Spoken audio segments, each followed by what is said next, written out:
Na madrugada do dia 20 de janeiro, o presidente dos Estados Unidos postou essa foto nas redes sociais. Aqui você vê Donald Trump reunido com líderes europeus. A reunião de fato aconteceu, mas tem esse detalhe aqui do mapa, porque aqui a gente vê a Venezuela, o Canadá e a Groenlândia, todos marcados como territórios dos Estados Unidos. E isso é problemático, porque na imagem original, o que estava em exposição era um outro mapa, que não tinha nada a ver com esse aqui. Esse print que você colocou agora do Donald Trump com os outros líderes europeus no Salão Oval, de fato aconteceu essa reunião exatamente daquela forma. O que não aconteceu é a existência daquele mapa. Tem um mapa, para quem não está nos assistindo, tem um mapa atrás de Donald Trump, e neste mapa a bandeira dos Estados Unidos está, claro, no território americano, mas está no território canadense, está no território da Groenlândia e está no território da Venezuela, como se tudo isso fizesse parte, basicamente, dos Estados Unidos, e ele, basicamente, dizendo isso tudo para os europeus. Agora, por que tudo isso? Porque justamente Donald Trump está pegando o avião e vindo para a Europa. Ele chega amanhã, ele vai participar do Fórum Econômico Mundial de Davos, e, claro, a grande expectativa é de que ele tenha as reuniões, sim, com os líderes europeus. E o que ele tem dito, disse nessa madrugada, mais uma vez, que os europeus não têm chance alguma de reverter o seu desejo pela Groenlândia. Ele disse isso, não há volta atrás. Não há volta atrás, e com isso eles querem dizer que os Estados Unidos serão os donos da Groenlândia e de tudo mais no hemisfério ocidental, chamado pela Casa Branca de o nosso hemisfério. Esse é o nosso hemisfério, e o presidente Trump não permitirá que a segurança seja ameaçada. Uma foto dele, esse é o nosso hemisfério, o hemisfério ocidental. Porque isso é uma ampliação da doutrina Monroe, de meados do século XIX, que dizia que, basicamente, a América, para os americanos, a Europa, não iria se intrometer nessa esfera de influência, porque isso pertencia aos Estados Unidos, porque agora essa esfera, a fronteira, ela se amplia, é o hemisfério ocidental que os Estados Unidos estão falando, como uma esfera de influência muito direta, sem dividir, sem compartilhar isso com os tradicionais aliados europeus. Tanto é que ontem mesmo Donald Trump já ameaçou tomar o México, a Colômbia e a Groenlândia, ali um território autônomo governado, parte da Dinamarca. A Groenlândia é o alvo da vez. Ninguém sabe ao certo qual será o próximo, mas é fato, haverá um próximo alvo. E esse próximo alvo vai ter que lidar com todas as mesmas coisas. Ameaças nas redes sociais, tarifaço, montagens esquisitas feitas com inteligência artificial e a nova moda aí da diplomacia dos Estados Unidos, conversas vazadas entre líderes mundiais. A Casa Branca, do nada, liberou conversas privadas entre Trump e Emmanuel Macron da França, sem consultar o outro lado, claro. Exposed. Bom, para mim isso é inédito, né? Eu nunca me deparei com chefes de Estado compartilhando conversas privadas, né? Isso é uma coisa inédita. E, ó, mais uma vez, eu acho que bate naquela que eu estava falando para vocês, que eu acho que talvez seja o principal ponto desse governo, que estão arranhando aí a questão principal de confiança do governo americano. Qual é a probabilidade agora dos próximos chefes de Estado compartilharem alguma coisa numa conversa privada e direta com Donald Trump? Obviamente que eu acho que isso não tem precedente, né? Eu não sei nem analisar como é que um chefe de Estado compartilha um negócio desse, mas eu acho que afeta principalmente a confiança, que eu acho que é isso que vai ser o desafio enorme dos Estados Unidos depois do Trump, quando o Trump não estiver mais na Casa Branca, vai ser reconstruir essa confiança. Bom, por enquanto a ideia não é inspirar confiança, não. Parece que a ideia é meter medo mesmo. E tá funcionando, né? Uma pesquisa mostrou que 6 em cada 10 brasileiros temem que os Estados Unidos façam com o Brasil algo parecido com aquilo que fizeram na Venezuela. E quem analisar a pesquisa com atenção vai concluir que existem alguns de nós aqui no Brasil que preferem ver o país se acovardar mesmo. Que 58% dos brasileiros têm medo que os Estados Unidos façam algo parecido com o Brasil. E 40% não tem medo. E aqui esse número ajuda a entender, né, porque, no final das contas, você tem uma parcela grande de pessoas criticando a posição do Lula. Tem uma parte dos que criticam a posição do Lula porque têm um alinhamento ideológico, porque acham que você pode invadir um outro país. Só que não basta de acordo com os números da Quest, a conta não fecha. A conta só fecha quando entra também um outro grupo de pessoas que pode até discordar, né, disso, mas que tem medo de que os Estados Unidos façam a mesma coisa e querem que o Lula não comente nada e fique quieto, dizendo só o sim, senhor, porque se ficar quieto, talvez os Estados Unidos não olhem para o nosso lado. Depois da Segunda Guerra Mundial, o nosso planeta encontrou alguma estabilidade, ainda que apenas relativa. Essa estabilidade foi proporcionada por uma série de acordos, tratos, alianças, e tudo isso agora está se tornando obsoleto. A OTAN é o exemplo mais claro. Ela nasceu em 1949, depois da Segunda Guerra Mundial, quando muitos países da Europa estavam com medo de novos conflitos. A ideia é simples: se um país do grupo for atacado, os outros vêm e ajudam. No começo, o grupo foi criado principalmente para se defender da União Soviética, só que a União Soviética se foi e a OTAN continuou se expandindo, continuou se aproximando da Rússia, o que deu a justificativa para a guerra na Ucrânia. O Putin, portanto, tem lá suas questões com a OTAN, e não é de hoje. Deixamos bem claro que a futura ampliação da OTAN para o leste é inaceitável. Será que não dá para entender? Fomos nós que colocamos mísseis junto às fronteiras dos Estados Unidos? Não. Foram os Estados Unidos que vieram com seus mísseis para perto de nós. Os mísseis estão na porta de nossa casa. Seria pedir demais não colocar mais nenhum sistema de ataque bem próximo da nossa casa? O que há de estranho nisso? Como os americanos reagiriam se colocássemos nossos mísseis na fronteira entre o Canadá e os Estados Unidos? Acontece que os Estados Unidos também veem a OTAN como algo obsoleto. E é aí que entra a Groenlândia. Há muitas razões para que esse território seja cobiçado pelos Estados Unidos. No noticiário você ouve falar dos recursos naturais, das novas rotas de navegação que se abrirão graças ao gelo derretendo, você ouve falar da importância estratégica e militar. Tudo isso é verdadeiro, tudo isso conta. Mas a verdade é que, invadindo esse território, os Estados Unidos também se livram da OTAN, que é compreendida por Donald Trump como um peso desnecessário. Ou pelo menos essa é a análise do Alex Kreiner, um analista de mercado com acesso a membros da inteligência dos Estados Unidos. Foi o que ele disse numa entrevista para o jornalista Glenn Giesen. Eu ouvi de pessoas que têm acesso ao Donald Trump, eu ouvi testemunhos de segunda mão, segundo o qual Trump, em reuniões de gabinete, estabelece uma diferenciação entre os inimigos dos Estados Unidos e os inimigos percebidos pelos Estados Unidos. Os percebidos são Irã, China, Rússia.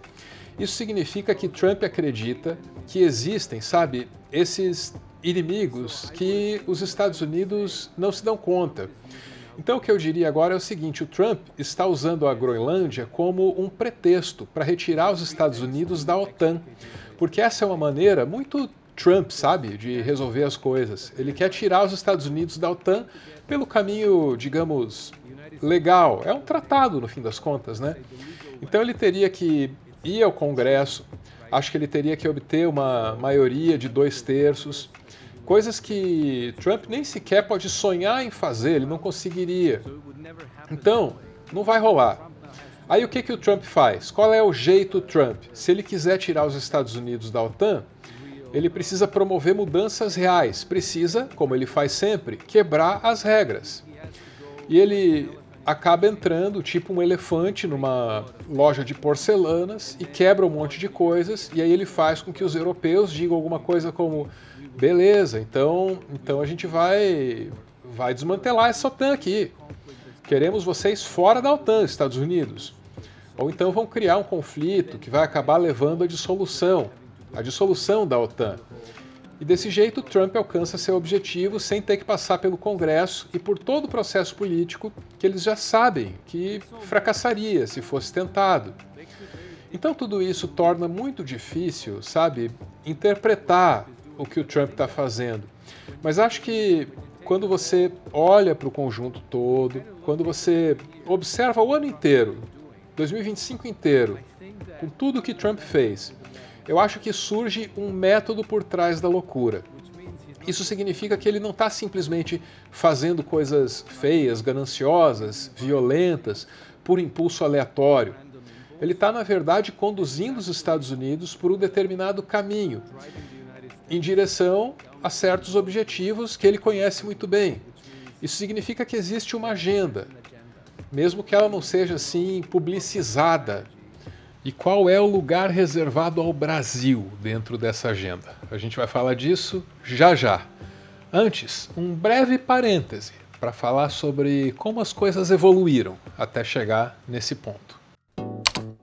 Há uns 100 mil anos, se vestir era matar um bicho e aí pegar a pele dele e se cobrir com esse negócio. Há uns 30 mil anos veio a agulha de osso. Já foi uma revolução, né? Deu para fazer até mangas, como as das camisas.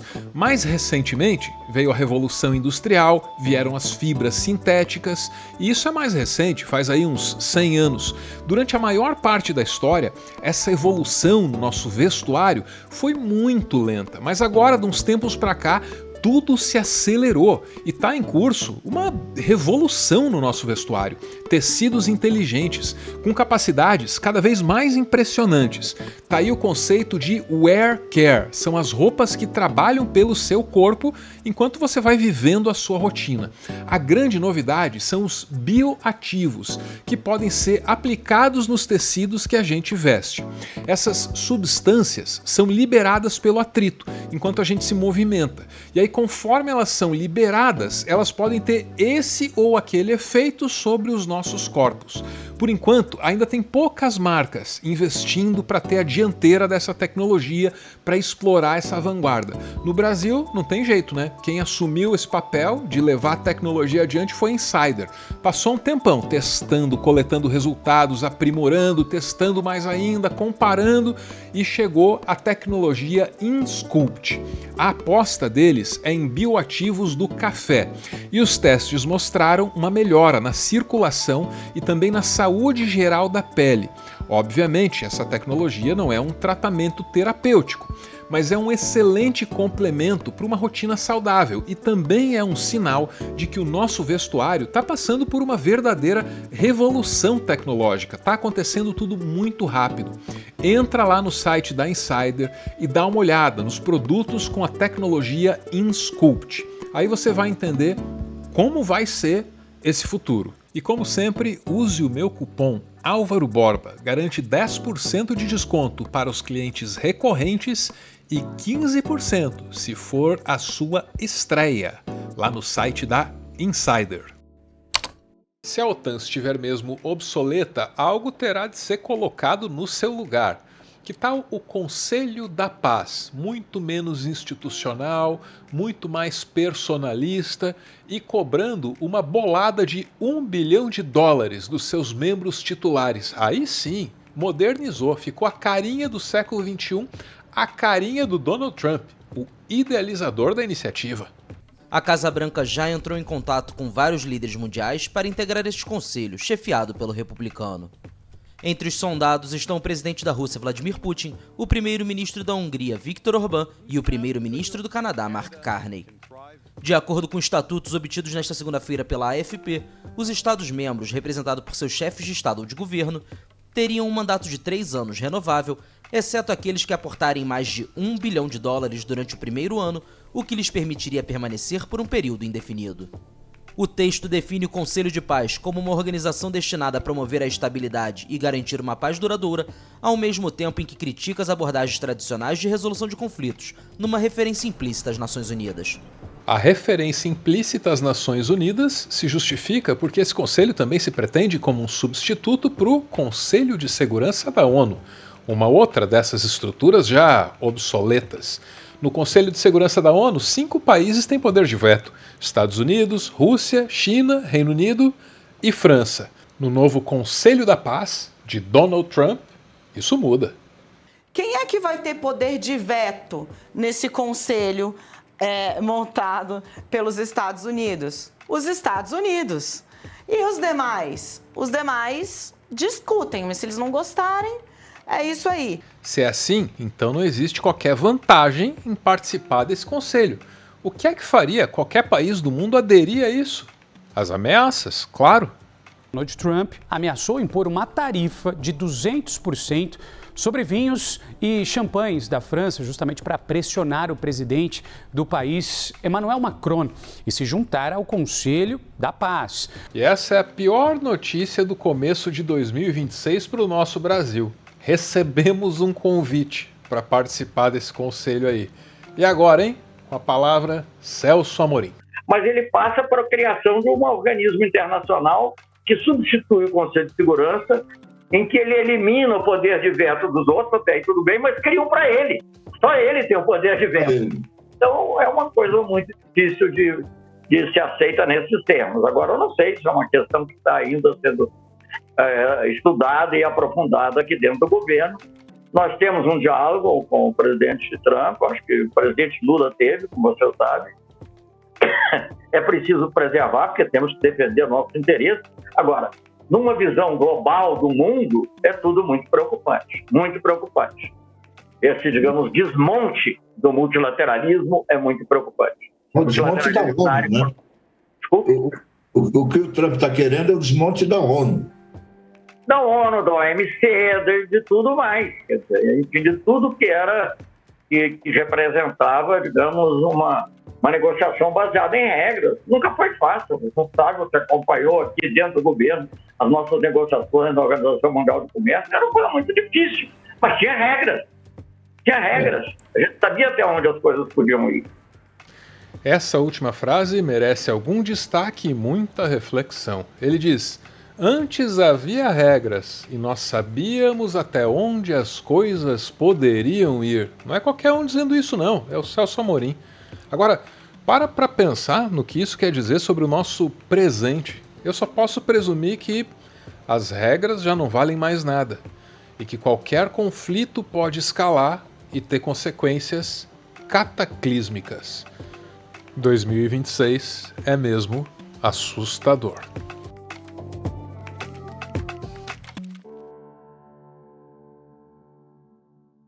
Ponto final em mais um textão, e nas considerações finais quero só acrescentar uma informação que chegou agorinha, quando eu estava fechando o texto, aí não deu tempo de incluir, mas parece que o Trump, no final da tarde do dia 20 de janeiro de 2026, disse que tem grandes expectativas aí para a participação do Brasil nesse Conselho da Paz, porque ele gosta muito do Lula. Vai estar em todos os jornais da noite, isso com certeza.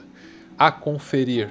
Tudo dito, bora ouvir. É o nosso PS, que reúne os apoiadores do canal. Você está convidado a participar. Hey, listen! Fazer parte de um conselho de paz, considerando o que é paz para o Trump, o que significa paz para ele, é pedir para entrar para o inferno, sabe? Para acabar com o país, acabar com o planeta, que é isso, no fundo, que ele quer, né? Para mim, pelo menos, é o que me parece, que sobrevivam só os amiguinhos deles. Gente, que pesadelo que a gente está vivendo, meu Deus. É o seguinte, cara, com relação a essa proposta indecorosa do Trump, eu respondo que eu confio no Lula, entendeu? Nós temos aí um excelente player do nosso lado, né?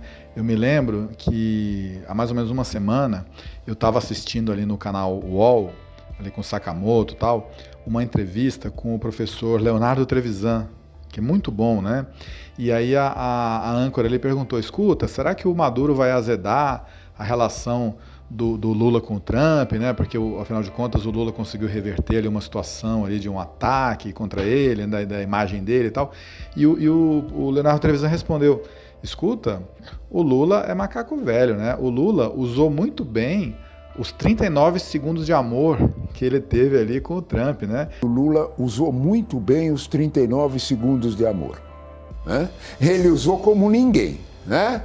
Ele conseguiu não só que o rapaz casasse, ele conseguiu que o rapaz comprasse apartamento no nome dele, né? Pode ser um exemplo ruim, mas tem uma sabedoria, né? Nessa analogia. Se nós olharmos em relação à Venezuela, nós vamos observar a prudência, o profissionalismo da diplomacia brasileira.